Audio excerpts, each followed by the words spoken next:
نهجه واستنى بسنته إلى يوم الدين.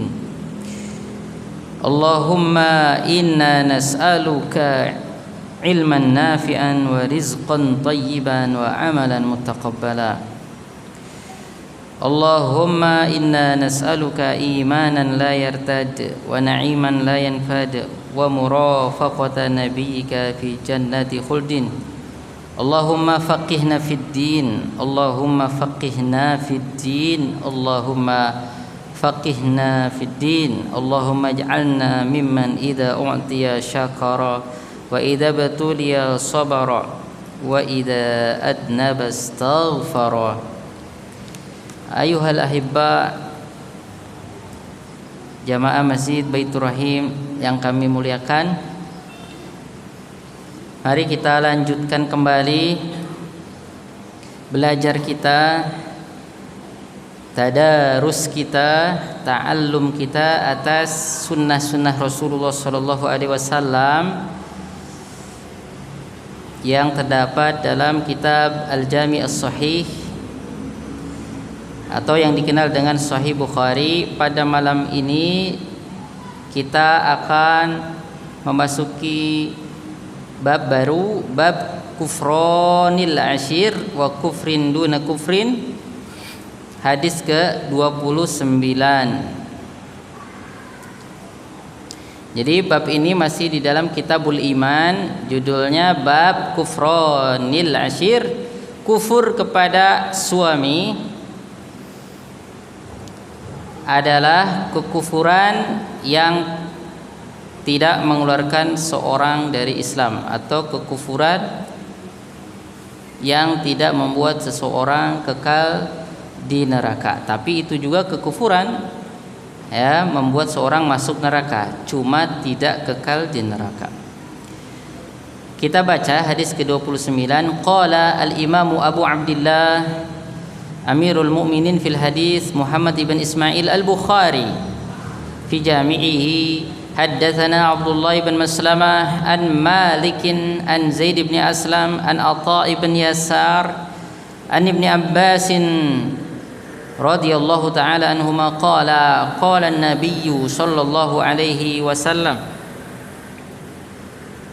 uritu an-nara fa idza aktharu ahliha an-nisa'u yakfurna. Qila ayakfurna billah, qala yakfurna al-ashir wa yakfurna al-ihsan.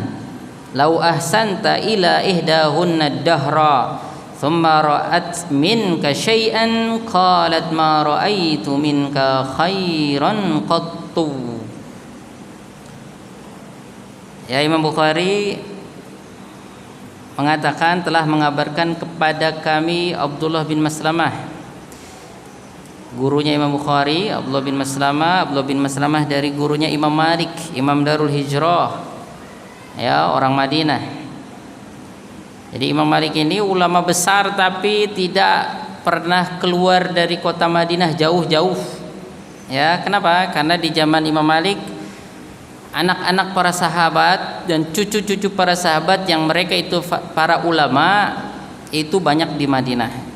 Walaupun lebih afdal, hendaknya para ulama itu pernah keluar ya untuk menuntut ilmu. Ya. Itu sunnah para ulama. Makanya dulu ada sahabat Nabi ya, ketika yang mendengar satu hadis Nabi udah pindah ke Mesir, kan kaum muslimin menaklukkan Mesir, pindah ke sana. Dia itu cuma mau memastikan, dulu pernah dengar hadis dari Nabi satu, cuma mau memastikan kembali. Yang masih hidup kayaknya cuma dia, tapi dia katanya di Mesir. Akhirnya apa? Ke Mesir cuma mau validasi. Masih ingat nggak Rasul dulu pernah ngomong begini? Itu uang habis, Pak, dari Madinah ke Mesir. Berapa duit? Ya, demi apa? Validasi. Kamu masih ingat nggak hadis ini? Subhanallah. Ya, jadi mau itu sesama sahabat Nabi. Jadi memang sahabat Nabi itu betul-betul memuliakan sunnah Rasulullah, hadis Nabi Sallallahu Alaihi Wasallam. Jadi sekali lagi sahabat Nabi itu betul-betul memuliakan ajaran Islam, termasuk sabda Rasulullah Shallallahu Alaihi Wasallam.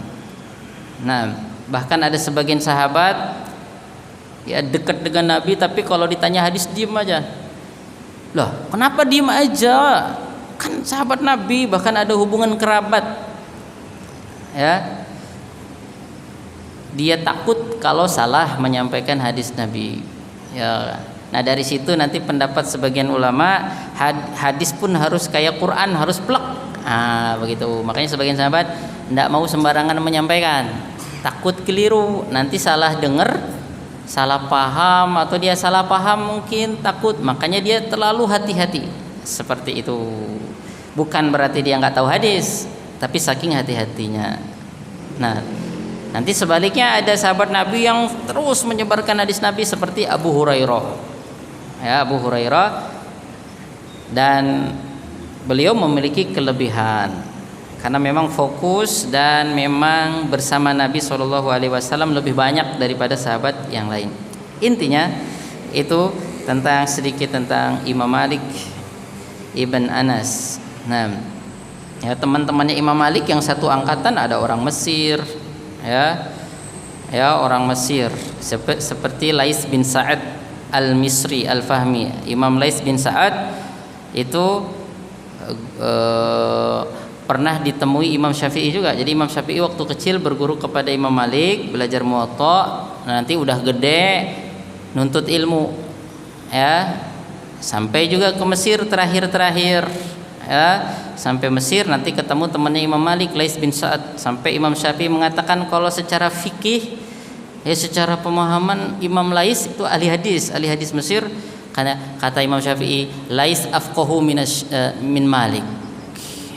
Jadi Lais ibn Sa'ad lebih faqih daripada Imam Malik. Muridnya sini, Imam Syafi'i muridnya Malik, murid juga pernah mendengar dari Lais. Nah, pertama muridnya, tapi karena udah besar, udah belajar banyak referensi, akhirnya Imam Syafi'i punya pendapat sendiri. Terakhir itu kan meninggal di Mesir, kuburannya di Mesir. Itu banyaklah muridnya, banyak followernya, diabadikan tulisannya, punya murid banyak, viral. Akhirnya tadinya di Mesir itu madhab yang banyak, ya, banyak muridnya Imam Malik, banyak di situ, Malikiyah dulunya, ya, bahkan madhab ahli hadis juga banyak. Jadi udah memang banyak. Ketika Imam Syafi'i banyak muridnya, jadi madhab Syafi'i sampai sekarang banyak, ya. Jadi pertumbuhan biasa, bergeser seperti itu, nggak apa-apa, ya. Madhab itu metode cara kita belajar agama. Nah, kalau kayak kita tuh kayak sekolahan aja lah, ada yang bisa SMK ada SMA, pesantren ini agak begini, yang penting selama itu diambil dari pembelajaran atau karangan-karangan dari ulama-ulama yang muktabar itu terpercaya dan memang diakui keilmuannya. Jadi memang sesama sahabat aja beda. Sahabat Nabi Shallallahu Alaihi Wasallam agak beda pendapatnya, ya, antara satu dengan yang lain. Makanya nanti banyak beda orang Irak sama orang Madinah. Orang Madinah rata-rata masih betul-betul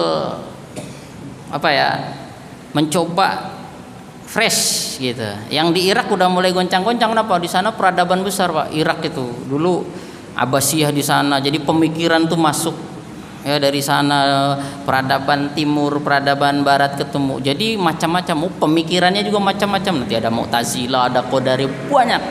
Nah, jadi bercampur di situ. Makanya ulama menyikapi itu terkadang jadi agak berbeda. Ya, nanti beda fatwa, beda keadaan. Nah, itu salah satu penyebab. Kan kalau zaman kita itu, Irak zaman dulu, zaman Abbasiyah itu ya kayak Amerikanya sekarang lah, maju sekali. Zaman itu negara maju.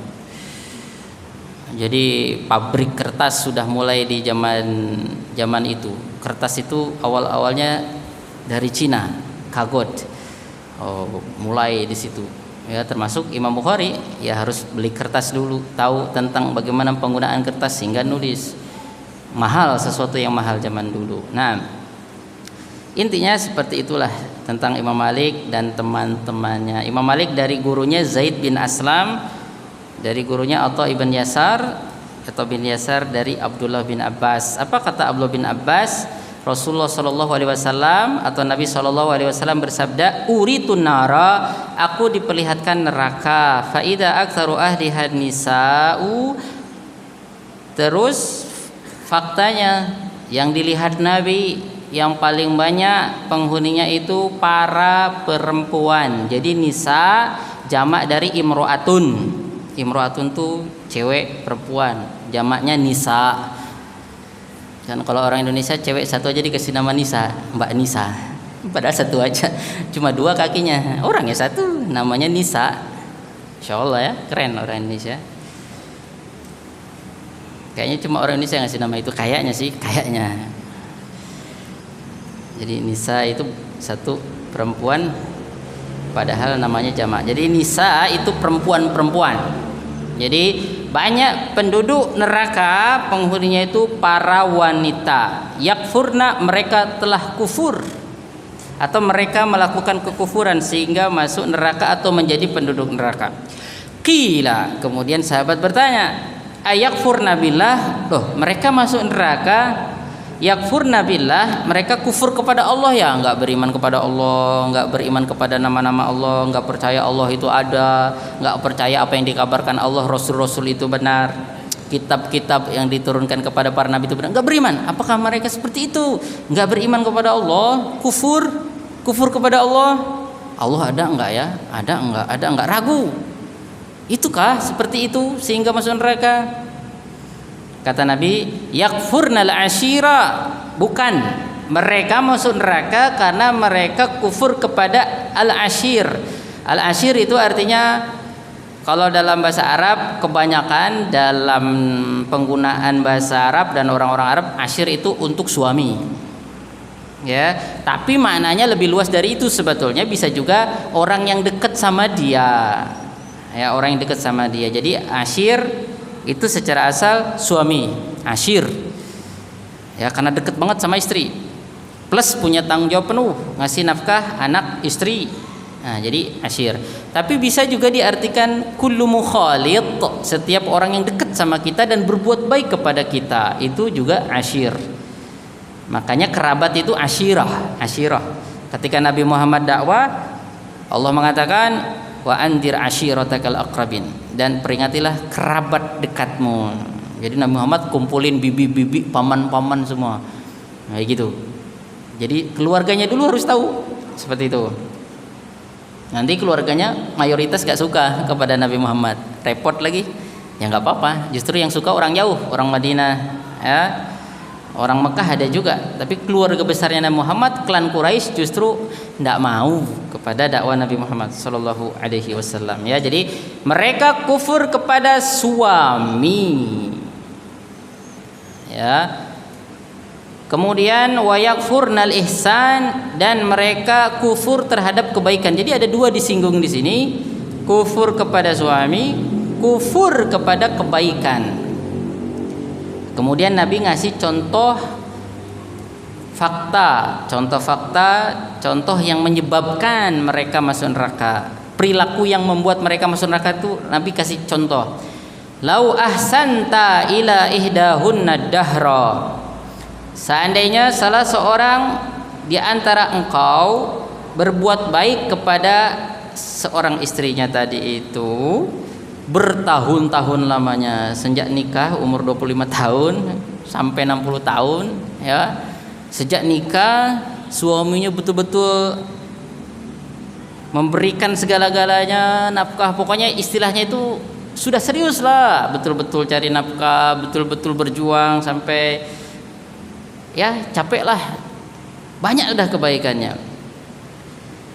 Kemudian apa? Summa ra'at minka syai'an, kemudian kalau nggak suka aja terhadap satu perangai dari suaminya, ya, melihat sesuatu yang dia nggak suka, nyebelin begitu, langsung ngomong begini, qalat ma ra'aitu minka khairan qattu, kamu itu nggak ada kebaikannya blas. Nah, gitu. Kamu itu nggak ada baiknya sama sekali. Kamu itu 100% jahat. Pokoknya kamu itu jelek banget, jelek-jelek, nggak ada baiknya. Nah ini kata-kata cuma berapa kata ya? Maro'a itu aku tidak melihat, minka dari kamu, khairon qat, belum ngomel panjang Pak masih. Aku nggak pernah melihat kebaikanmu sama sekali. Padahal sejak 25 tahun nikah itu, atau terlambat nikah dikit lah 30 tahun nyelesain S2 dulu ya. 30 tahun baru nikah perempuannya. Udah sama suaminya hidup 20 tahun, hidup 40 tahun. Pokoknya ngambek dikit, marah dikit, tersinggung dikit, langsung kamu nggak ada baiknya. Wah, seperti itu. Ini sepertinya hal biasa, mungkin bagi sebagian perempuan hal biasa. Bahkan lebih panjang dari ini Pak, semprot sampai suaminya pikir mau kawin lagi. Mau cari lagi, kok gini banget ya.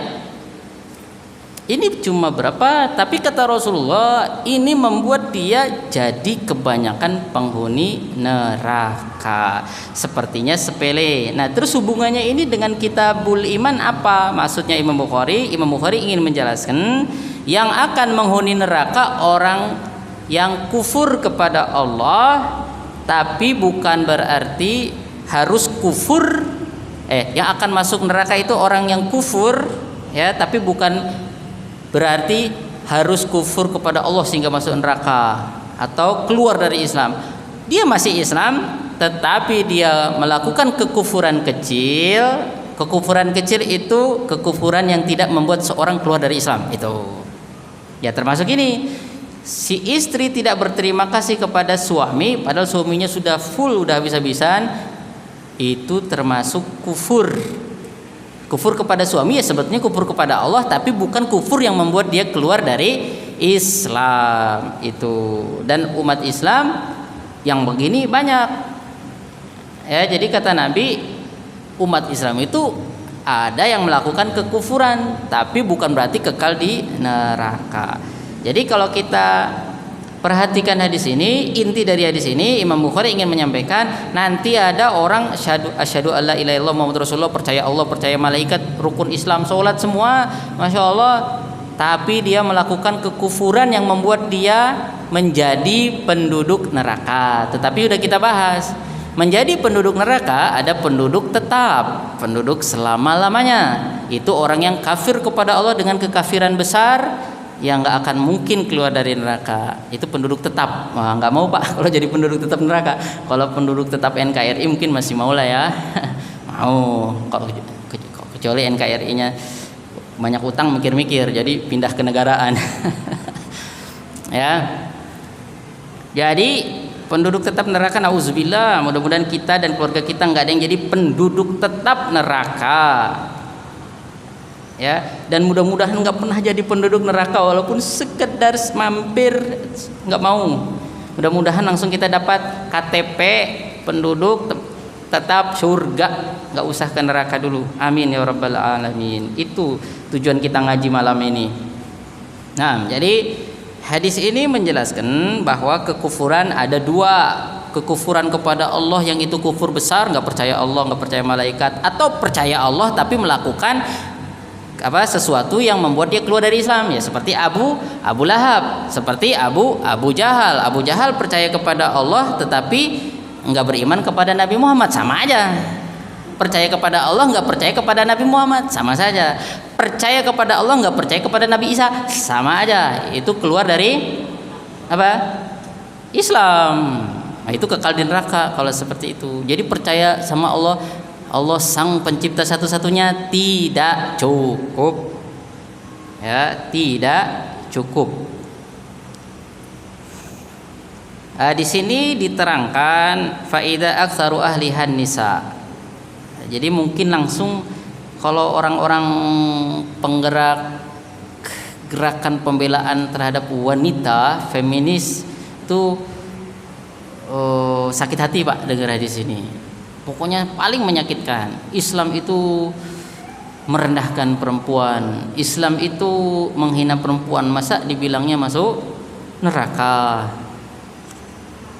Dia harusnya laki-laki yang banyak di neraka. Ya sekarang ini hadis sahih. Terus maksud hadis ini Yang paling inti dari hadis ini Rasulullah menjelaskan tentang akidah itu. Kemudian Rasulullah ingin menjelaskan ya bahwa peran perempuan itu sangat besar. Ya, jadi perempuannya hendaklah jadi perempuan baik-baik ya, agar baik dunia akhirat. Itu.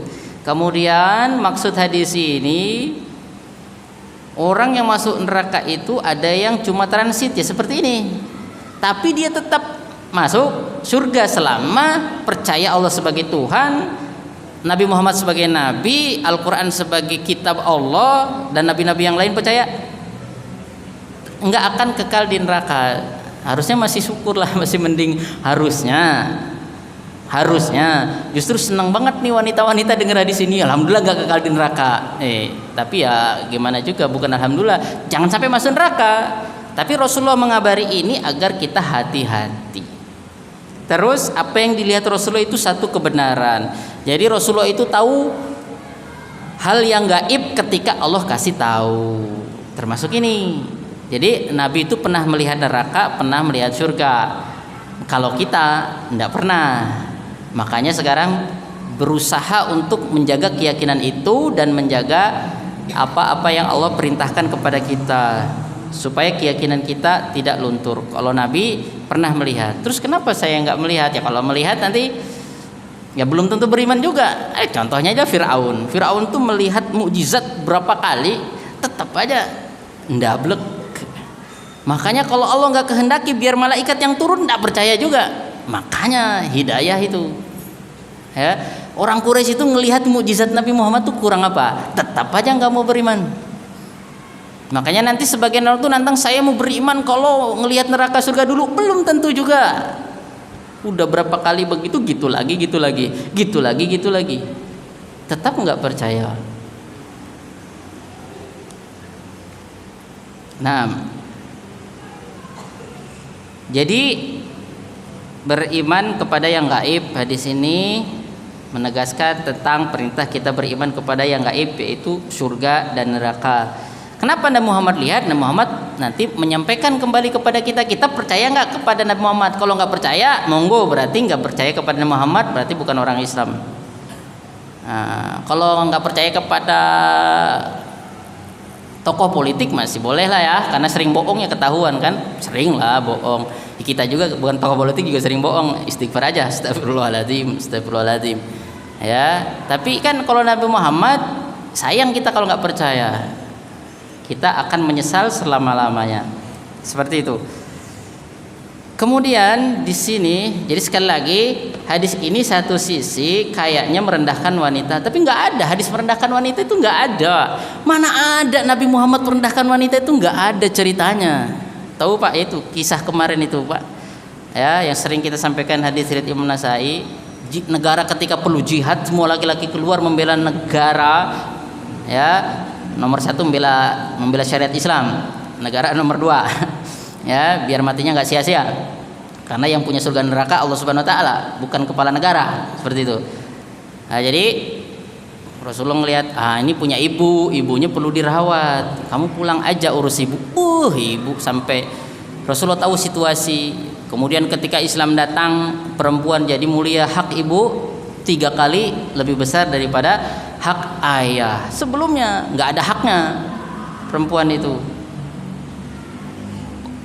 Gimana ya dibilang Nabi Muhammad merendahkan hak perempuan? Sampai Nabi Muhammad tuh khutbah kenegaraan, setiap khutbah Idul Fitri pasti terakhirnya tentang perempuan. Seperti itu. Ya, tahu khutbah kenegaraan Nabi ketika habis mengalahkan orang-orang jahat, orang-orang Quraisy, apa khutbah Nabi salah satunya kepada para laki-laki, ya, berwasiat agar baik-baik sama perempuan. La tadribul wajha, jangan pukul muka. Wala tuqabbih, jangan jelek-jelekan itu perempuan. Ya, terus dibilang Nabi Muhammad merendahkan wanita atau syariat Islam itu jauh sekali. La ilaha illallah. Berat. Ini hadis ini justru untuk menyemangati perempuan agar jadi manusia yang lebih baik. Ya sekarang subhanallah Pak, perempuan itu nggak wajib cari duit kalau dalam Islam. Tapi kalau mau cari duit buka ruko atau punya usaha karena dia arsitek sekali gampang dapat 100 juta, ya enggak apa-apa. Tapi ya nggak ada kewajiban. Bagus saja kalau membantu suaminya. Suaminya PNS, istrinya PNS, banyak istrinya gajinya, enggak apa-apa. Kalau tapi jangan dibilang itu harta istri harta saya, nggak bisa. Itu hartanya istri, kerjanya dia. Kecuali bapak nggak ngizinin, jangan jadi PNS di rumah aja. Nah, itu tapi tanggung semuanya keperluannya. Jadi betul-betul nah sudah begitu kufur. Terus berarti nggak masuk dong kalau suaminya tidur terus pemalas, justru suami yang marah-marah, terus laki si perempuannya marah, itu nggak masuk.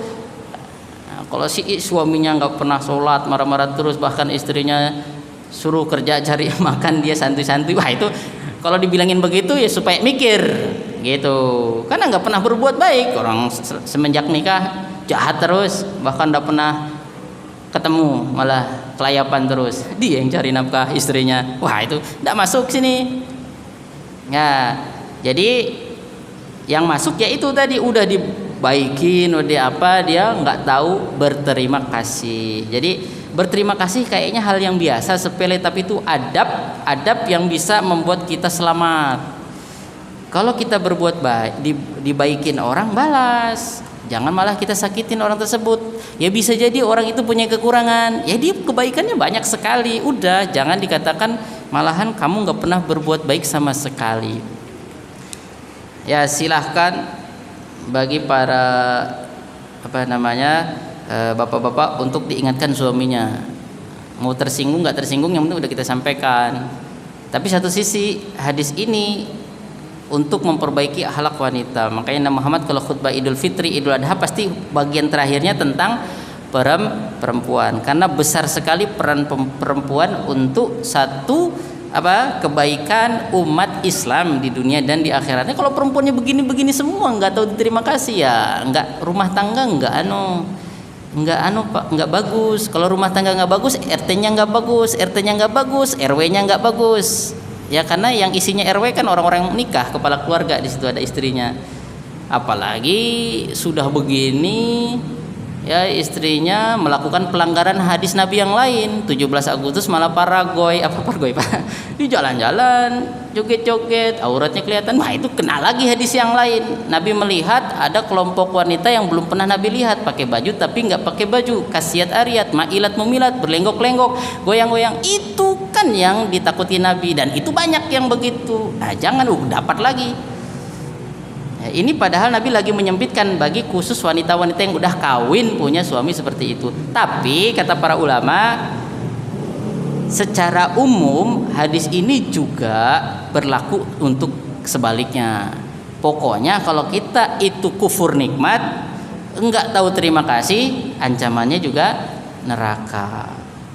Ya sama, nanti istrinya udah berbuat baik, betul-betul menjaga kehormatan, bahkan bantu cari duit, suaminya mentang-mentang ganteng aja, putih aja kayak Eropa begitu, tinggal santai-santai macam-macam, gue cari cewek lain, takut istrinya. Pokoknya yang penting tetap abang sama saya, nggak apa-apa, saya yang kerja, pokoknya suaminya marah-marah, yang cari nafkah istrinya, mentang-mentang ganteng aja, mentang-mentang badannya masya Allah, akhirnya memanfaatkan. Enggak tanggung jawab, itu kufur juga, bisa masuk neraka. Bisa lah, hadis yang lain banyak sekali. Bahkan kata Rasulullah, kafa bil mar'i isman an yudai bima yakut. Cukup dosa orang itu menyanyiakan orang jadi tanggung jawabnya suami. Itu banyak hadis. Jadi kalau kita baca hadis-hadis seperti ini, memang itu terjadi, tapi satu sisi ya yang harus kita ambil semangatnya, udahlah jangan sombong. Wah, nggak mungkin lah, perempuan kan saya baik. Udah datang seperti itu, ikuti saja perintah Rasulullah, ambil pelajarannya seperti itu. Bukan juga berputus asa, udahlah nggak apa-apa, paling banyak di neraka, udah jahat-jahat aja sama suami, kata Nabi masuk neraka juga. Loh, yang ngomong kata Nabi sampean masuk neraka itu siapa? Sekarang terus gimana caranya supaya saya sebagai perempuan gak masuk neraka? Gampang, kalau udah punya suami minta maaf kalau pernah begini sama suaminya. Kalau udah minta maaf, dosa sebesar apapun diampuni. Kalau kita punya dosanya sama orang, minta maafnya sama orang, sama Allah juga. Tapi Allah nggak akan maafkan kalau kita minta maaf dulu sama orangnya. Udah. Jadi jangan tunggu lebaran. Kalau lebaran mati duluan repot.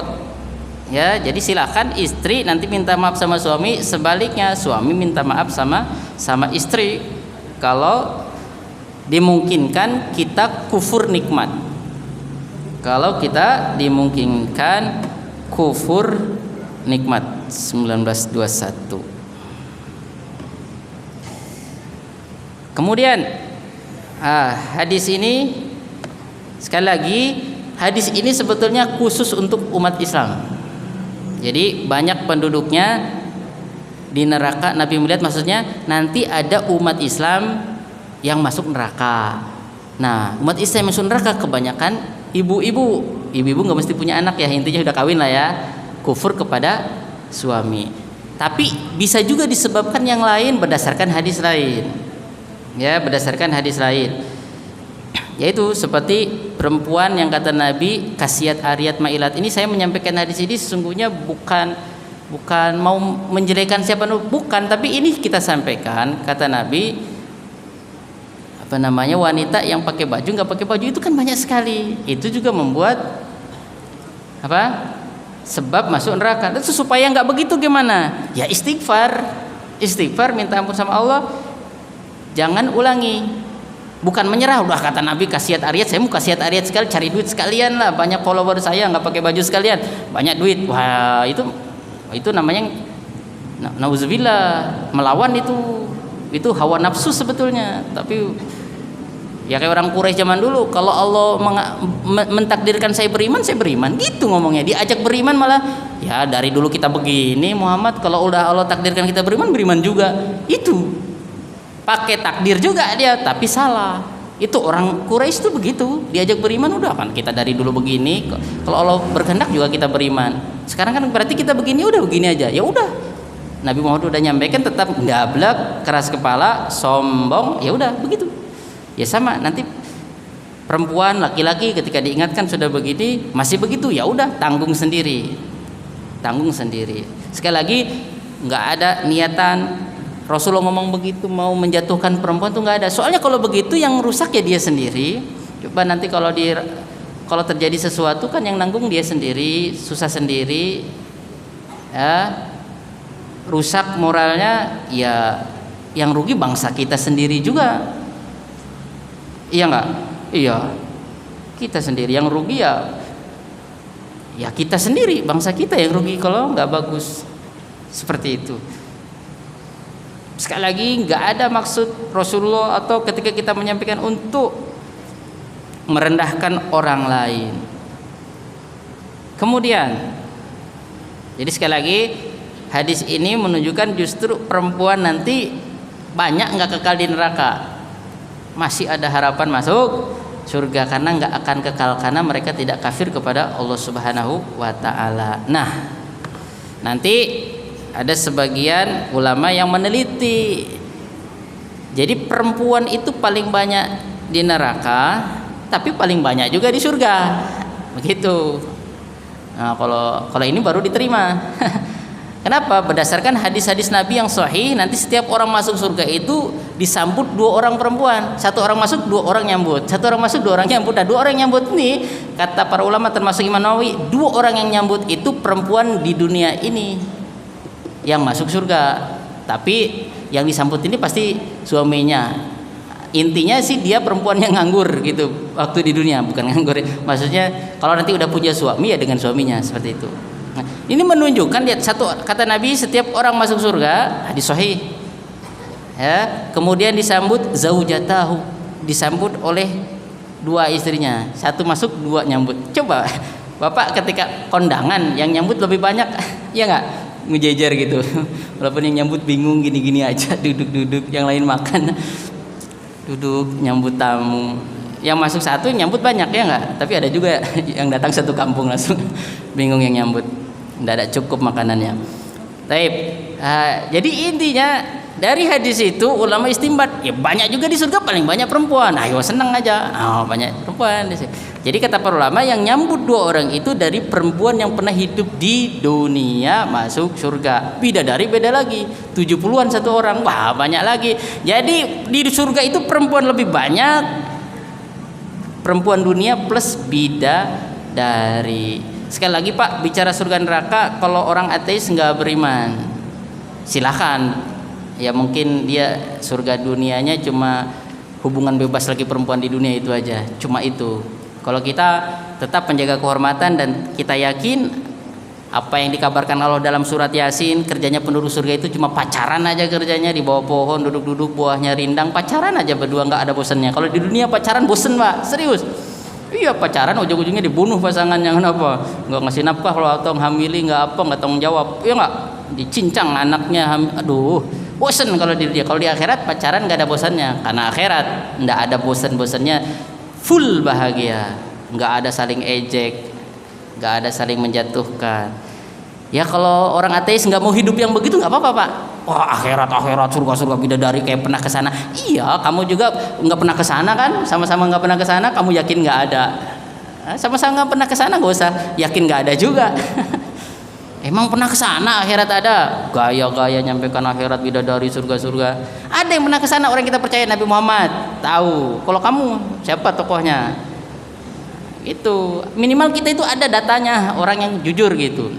Kalau sampean percaya filosof yang nggak jelas ya nggak apa-apa juga, percaya aja nggak ada akhiratnya, monggo. Manusia mati nanti jadi kodok, jadi apa?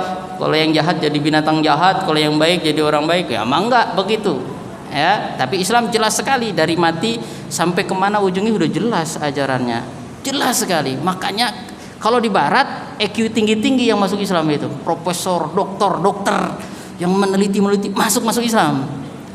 Kalau di Indonesia orang yang cari yang murtad atau apa, yang kekurangan duit, cari follower aja, cari apa sensasi, menghina Islam, syariat Islam, ya supaya dapat duit atau cuan. Ya nggak apa-apa, nggak beriman, tapi sama-sama belum ke sana. Dia yakin banget nggak ada, dia juga belum ke sana. Nggak ada akhirat itu. Emang pernah ke sana, terus nggak ada. Sama-sama belum mati. Nah, tapi orang beriman kalau udah rajin sholat, berbuat baik, nggak kufur kepada suami nggak kufur kepada istri, di dunia udah tenang. Seandainya akhirat nggak ada, udah bahagia dunia. Tapi kita yakin akhirat ada, sebagaimana kita yakin matahari besok akan terbit. Lebih yakin dari itu. 19.28 5 menit sampai adzan. Terus kemudian, nah itu Pak, jadi berdasarkan hadis itu penduduk surga paling banyak siapa Pak? Perempuan. Marah-marah lagi, nggak terima, ya gimana, memang pemalas saja, suka marah-marah gitu, sombong. Wah itu temannya setan, sombong. Jadi memang nanti yang kerennya hadis ini udah memastikan tidak kekal di neraka. Itu sudah untung, alhamdulillah. Nabi melihat kebanyakan perempuan di neraka bukan karena dia nggak beriman kepada Allah, berarti dia satu saat akan keluar. Makanya kata Imam Bukhari, kufrun duna kufrin, kekufuran yang tidak membuat dia kekal di neraka, tapi ujungnya tetap akan masuk surga. Alhamdulillah. Alhamdulillah. Yang laki-laki ini belum jelas gimana. Taib. Kemudian penduduk neraka yang paling banyak itu dalam hadis Nabi, ya orang-orang musyrik. Orang musyrik lebih banyak daripada orang beriman. Kata Nabi dalam hadis riwayat Imam Bukhari, ma antum ya fi ahli syirki. Umat Islam itu kalau dibandingkan dengan ahli syirik, orang yang tidak beriman, ya itu illa kasya'ri al aswad, seperti apa namanya, bulu hitam atau rambut hitam, fi sauril abyad, di sapi jantan yang putih. Kan ada pas sapi putih ada hitamnya. Nah, jadi orang yang beriman dibandingkan enggak yang beriman itu apa? Lebih banyak orang enggak beriman. Sekarang penduduk dunia berapa? Sekarang nih, belum yang dulu. Sekarang penduduk terbanyak itu masih Cina atau udah India? Cina masih.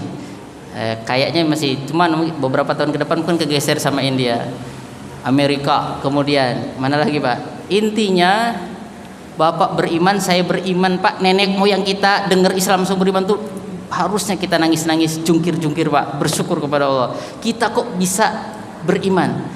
Manusia miliaran banyak begitu menyembah selain Allah Subhanahu wa taala sebagaimana dalam Al-Qur'an. Yang bersyukur itu sedikit. Mau protes silahkan protes Allah, bawa UNESCO, bawa PBB, bawa apa PP.